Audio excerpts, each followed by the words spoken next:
Gakuru we. Gaku. Usibe kunkiramo. Wadere telefone nkahamagara mama. Mama ziki. Cyazana mana nje bangurire. Bari kunywa neba. Mafusome basi. Ako umva nyine mva ngubyize ukuntu dukundana. Dia nkabare ntukiremo. Mva nyine kuno ukuntu dukundana. Vaho. Ako fo nyine kankubwire. Je t'aime.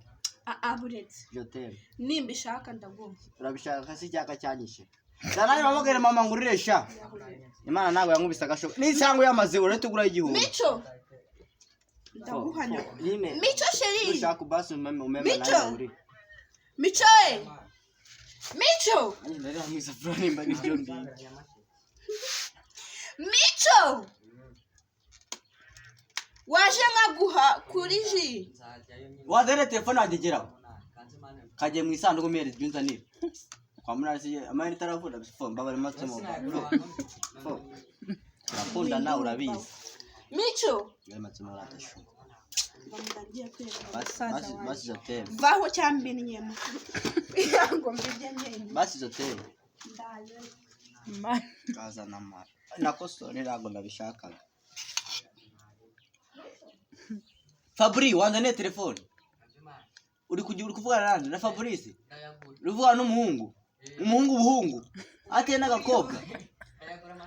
Abakobwa kuvugana ngo bakabagura ndeba ndaho nasamye nk'ikijwanda rume nzane ibyo nzanira.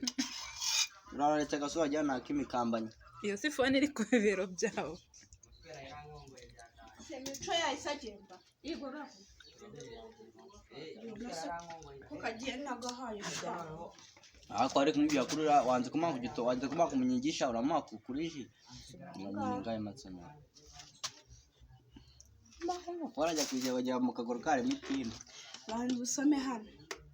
Kwikifara tim. Asome nguye. Munsome Kumukondo.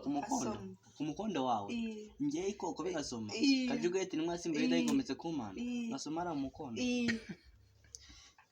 Niyo wavuga ngo kugira ngo mama nabiro. Tagashyiraho mega tugaranye n'enda ikibazo cyawe sinongeye kumva ngo fo. Mani makumane. Nyine harukuru nyine buranye nyine fo. Mani matsumo gace. Nasoma. Iki? Aha hasome.